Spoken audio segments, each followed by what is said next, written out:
Hello guys. So आज माझ्या घरी माझ्या मामाची मुलं आणि आई आली होती, कारण की त्यांना सुट्ट्या यायचं होते वॅकेशनला आले होते. सो त्यानंतरून आई त्याला बोलत होती की बाई तू तनुकीला जास्त त्रास देऊ नको. सो आम्ही वरती गेलो होतो टेरेसवर इतकी हवा चालू होती अक्षरशः. आईच आमच्या इकडं ना लाईट गेलेली, सो ना आम्ही तनुकीला वर घेऊन आलोय. आणि हा माझा मामाचा मुलगा आहे निखिल बोढारे. कितवीला आहे तू? 8वीला. पकडते ना. त्याची हाईट खूप वाढली आहे, कारण की तो स्पोर्ट्समॅन खेळतो ना. काय खेळतो निखिल तू? क्रिकेट ना? अरे बाई दिसत नाही रे तू आता. हां. आणि ही आदिती, ती पण नसेल दिसत. सो गाईज आता घरी मस्तपैकी काय जेवण बनतं मी दाखवते. तसं तर मला डाळ भात खायचं आहे, तनुकी दिसत नाही मला. बघू आता काय होतं. गाईज इथं बाहेर आहे ना मस्तपैकी असं धूरबीर आला होता, खूप असं हे होतं, काय म्हणता, वारे आले होते. गाईज इथं मस्त हवा येते आज, लय भारी हवा येते. काय हवा येते गाईज, इथं एकदम सुपर हवा येते. इथं दिसत नाही आमच्या ना टेरेसमध्ये ना लाइटिंगचा प्रॉब्लेम आहे, सो त्यामुळे. पप्पा हवा कशी येते सांगा. पप्पा पाऊस येतोय का इथं कुठं? निफाडला पाऊस चालू. निफाडला गारा पडला. ए पिल्लू.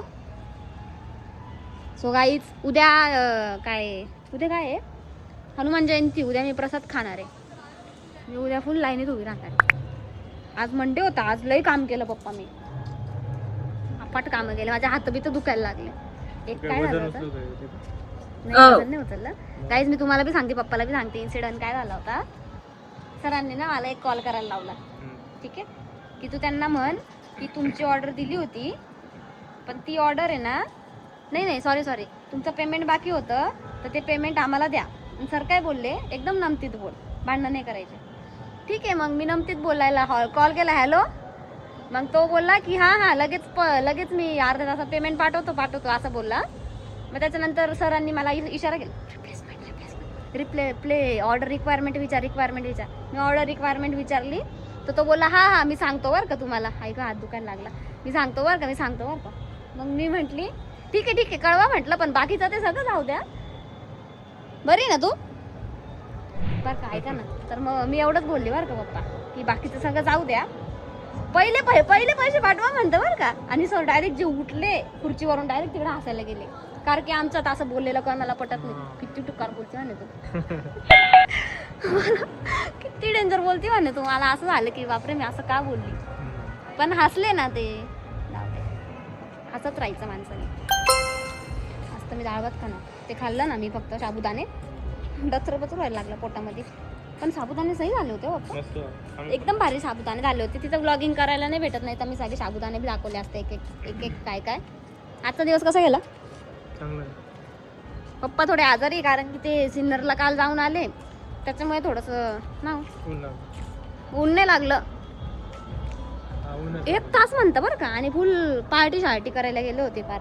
बाई मी याला पाहिलंच नाही. आता याच्या कडक पाय देऊन गेले असते मी. ती पोरगी बघा फुल पाहते माझ्याजवळ, मी ब्लॉगिंग करते म्हणून. पप्पा बी फुल तिच्यावर कॉन्सन्ट्रेशन करताय.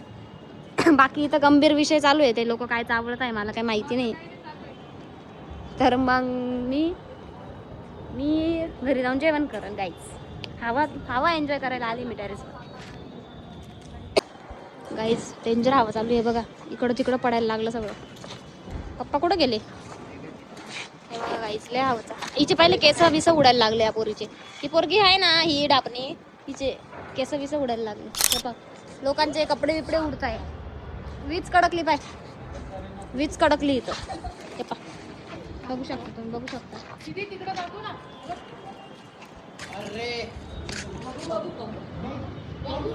काहीच. हे बघा आता परत त्याचं दर्शन होणार आहे 5 मिनिटात.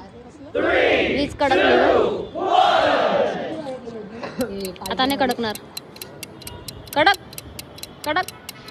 कडकनाथच आहे ना तो. कडकली ना वो. सगळं वरती वातावरण बघून मी मॅच बघायला बसली आहे, कारण की match is very important for me. So आता मी बघते guys. Bye guys, thank you for watching.